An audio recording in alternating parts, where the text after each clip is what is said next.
kutaa magaalaa Qirqoositti miseensi poolisii tokko irraa hangaa mootummaa ajjeesuu poolisiin beeksise. Poolisiin Finfinnee akka ibsetti taateen kun kan raawwate har'a gara ganamaa yoo ta'u, miseensi poolisii tokko kutaa magaalaa Qirqoositti itti gaafatamaa aanaa 8 ajjeese. Miseensi poolisii kun amma to'annoo jala ooleera. Taateen kun akkamitti raawwate? Poolisii Finfinneetti itti gaafatamaa sabquunnamtii kan ta'an itti aanaa Komaandaraa Maarqos Taaddasaa BBC wajjin turtii taasisaniiru. እንግዲህ አስቀድመን ነው የምንገልጸው በተለያዩ ማህበራዊ ሚዲያዎች የሚገለጹ ነገሮች ህብረተሰቡን የተሳሳተ አቅጣጫ እንዳይ karaa miidiyaa hawaasaa garaagaraa odeeffannoowwan gadi lakkifaman uummata kallattii hin taane akka hin qabsiifneef yookiin uummanni dogoggoraan dalga akka hin hubanneef karaa miidiyaa hawaasaa poolisii magaalaa Finfinnee dursinee ifa gooneerra. Kutaa magaalaa Qirqoositti raawwate. Qajeelcha poolisii kutaa magaalaa Qirqoositti waajjira poolisii naannoo Qirqoositti hojjetaan poolisii hawaasaa qaxanaa sana har'a hojii gaggeessaa aanaa 8 ta'an ajjeeseera. Yakki kun kan raawwate ganama naannoo sa'aatii 4tti. Sababni isaas qoratamaa jira. Haga ammaatti hojiin shakkamaa to'annoo jala oolchuu hojjetamee jira. Namni yakka kana dalage shugguxii hidhateeni yakka kana kan raawwate. Bu'aa qorannoo kana gara fuulduraatti ifa goona. Kanaan wal qabatee miidiyaa hawaasaa garaagaraa gubbaatti namoonni dhuunfaa fedhii isaaniif akka ta'utti yaada adda addaa ibsaa akka jiran argaa jirra. Garuu uummanni odeeffannoo sirrii bakka sirrii irraa dhagahuu akka qabu carraa kanaan ibsuu barbaanna. Itoophiyaatti ajjechaan qondaaltota mootummaa irratti raawwatu dabalaa dhufeera. Dheenyuma kana itti gaafatamaan paartii badhaadhinaa naannoo Amaaraa ajjeefamuun isaanii ni yaadatama. Ajjechaan irra magaalaa Finfinneetti qondaala mootummaa irratti raawwate fedhii siyaasaa wajjin kan wal qabatu ta'inaa jennee gaafanneera. አንዳችው ነገር የለውም ምርመራው ቀጣይ የሚፈታው ነው የሚሆነው walitti dhufeenya homaatu hin qabu gara fuulduraatti qorannoon kan furu ta'a haga ammaa poolisiin akka mirkaneeffatetti kaayyoo siyaasaa homaayyuu hin qabu carraa kanaan dhaabbanni keenya gadda guddaa itti dhagahame ibsachuu barbaada maatii isaanii hiriyoota isaanii fi namoota wajjin hojjetaniif jajjabina hawwina yakka baay'ee nama gaddisiisuu fi nama jeequtu raawwatame olaantummaa seeraa cimsinee akka kabachiifnu uummanni keenya akka nuuf hubatu barbaanna shakkamaa kana irratti qorannoowwan itti fufuun taasifaman ni jiraatu gaafa xumurame uummataaf ifa goona waliigalatti kanatu jira. Poolisiin qondaala mootummaa ajjeese kun battalumatti to'annaa jala akka oolee fi poolisichi sababa maaliif akka ajjechaa kana raawwate qorataa akka jiran ibsan itti aanaa Komaandara Maarqos. እንግዲህ ግለሰቡን ወዲያውኑ በቁጥጥር ስር አውለነዋል ምርመራም እየተጣራ namicha yeroodhuma sana to'annoo jala oolchineerra qorannoonis gaggeeffamaa jira kanaan wal qabatanii wantoota biraa qorannoo akka hin milkoomne gochuu danda'an uummatatti ifa gochuun barbaachisaa natti hin fakkaatu yakkichi kan raawwatame har'aadha sababni isaas maali ka jedhu gara fuulduraatti ka itti deemnu ta'a gara fuulduraatti jalqabaa haga dhumaatti maaltu ta'e ka jedhu uummataaf ifa ni goona isinis hordofuu dandeessu. Wal waraanan marii torbee tokko booda waraana dhaabuu irratti osoo waliin galin hafan Ameerikaa fi Saawud Arabiyaatu isaan mariisisaa ture. Waraana itti fufnaa garuu immoo lammiileen nagaan akka hin danqabnee fi deeggarsi namoomaa akka qaqqabu ni mirkaneessina jedhan. Waraana kanaan hanga ammaa namoonni nagaan 600 ol du'aniiru. Galaana Balaa dabalee isinitti himu. Marii torbaniif godhameen booda qaamoleen waraanaa Sudaan lamaan dararaa lammiilee nagaa hanqisuuf walii galan. Raayyaan ittisaa Sudaanii fi humni addaa Rapid Support Force jaarsummaa US fi Saawudiin torbaniif mari'achaa erga turanii booda amma waliigaltee nagaa mallatteessuurra osoo hin gaa'iin hafanii jiru. Haa ta'u malee namoota nagaa waraanaan danqamaniif eegumsa gochuu fi balaarraa baraaruuf waltaaniiru. Qaamoleen lamaan namoonni nagaan waraana keessatti danqaman nagaan akka ba'an daandii saaquu nageenya hojjettoota deeggarsa namoomaa dhiyeessan mirkaneessuu fi namoota nagaa akka dawootti fayyadamuun dhiisuu irratti waltaan. Jeneraalonni lameen ammatti dhukaasa dhaabuufis waliigaltee irra hin geenye.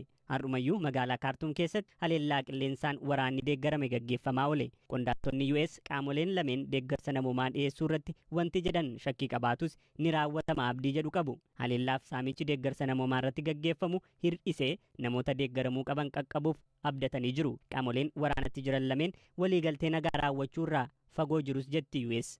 Jaarsoliin araaraa dhimma dhukaasa dhaabuu fi tooftaa ittiin hordofan qopheessaa akka jiranis gabaafameera. Qaamoleen wal waraanan lamaan wanti irratti walii galan kun lammiilee Sudaan hedduun gammachiifne. Yuunivarsiitii biyya Kaanadaa Toronto Yuunivarsiitii irraa sagantaa BBC News Day jedhamutti ka dubbatte Profeesar Nisriin Elaamiin akka malee mogoleena buusee jetti. Waliigalteen dhukaasa dhaabuu amma dura walii galan hin raawwatamne. Amma maaliif akka isaan amannu naaf hin galuu jechuun bakka buutotni lammiilee nagaa hin jirretti balbala cufatanii ammas mari'achuuf deemu jetti. Lammiileen nagaa ammayyuu magaalaa Kaartuum keessa jiran dhukaasa meeshaalee gurguddaa fi sarbama mirga namaa hedduu argaa akka jiran himu. Waraanni kun eebila darbe raayyaa ittisaa Sudaanii fi humna addaa biyyattii gidduutti eegale. Erga waraanni kun eegale hanga ammaatti namoonni nagaa 600 ol ta'an du'uu dhaabbanni fayyaa addunyaa ibseera. Itoophiyaa waliin maqaan ishee ka'uu fi boodarra immoo muuziqaa dhiisuun gara jireenya hafuuratti deebite Hiruut Baqqalaa du'aan boqatteetti. Yeroo muuziqaa hojjechaa turtetti walleewwan afaan Amaaraa bal'inaan dhaggeeffataman gumaachiteetti. Hamzaa Hussein dabaleetti itti hima.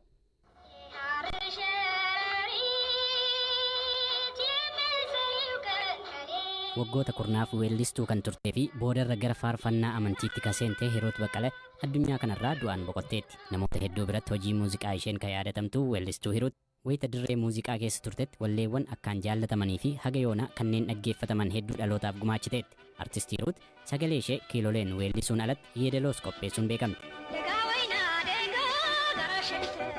Weellistuu Hiruut bara 1951 haga 1981tti muuziqaa ittiin beekamtu Hiwat Inda Shaklaa ka jedhu dabalatee walleewwan biroo akka Qixal Nagaadeewaa, Yezeexeny War Beete, Cirraalech Goojjooy fi kanneen biroo hedduu akkaan jaallataman dinqisiifattoota ishee biraan geesseetti.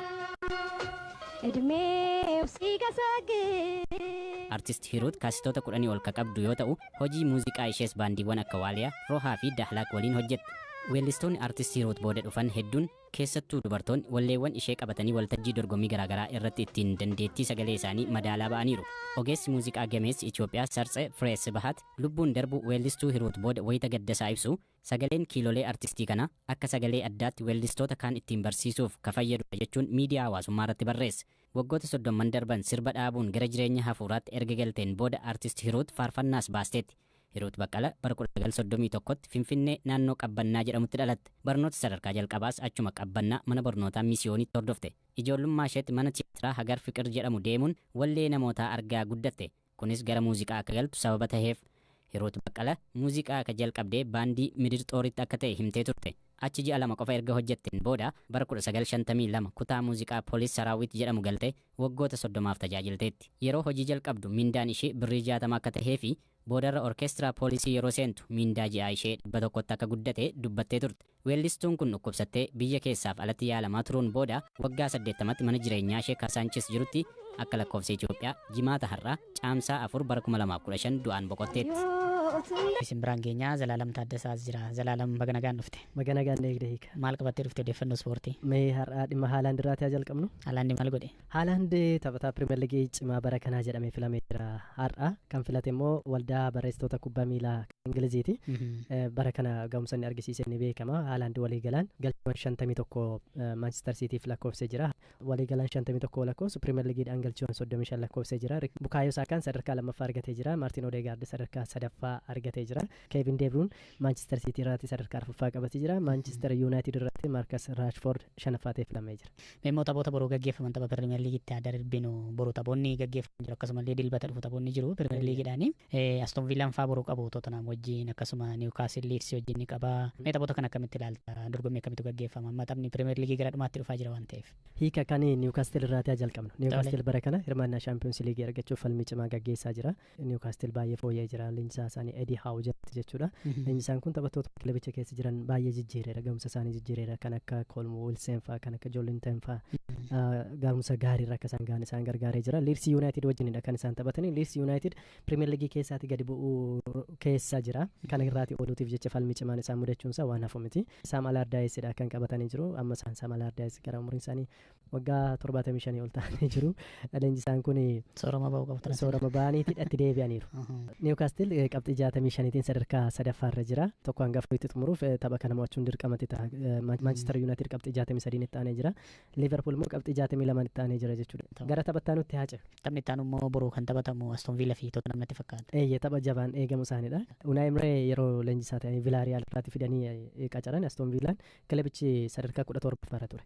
Ergasiiti Aston Villa caalaa kilabni qabxii argate Manchester City fi Arsenal qofadha. Garuu Tottenhamis hirmaannaa Champions League argachuutiif tapha kana gahumsa gaariitiin taphatu jedhameeti kan eegaman. Garuu reekoordi isaanii yoo ilaalle Aston Villaan dirree isaa irratti Tottenhamin kan injifate yeroo dhumaaf jechuudha. Bara 2008dha. Unai Emery'n tapha baranaa dirree Tottenham irratti gaggeessan 2-0tiin injifatanii jiru. Yoo kanas kan injifatan ta'e walitti aansanii tapha dhaqaa galaatiin injifachuutiin reekoordi haaraa galmeessuu danda'u.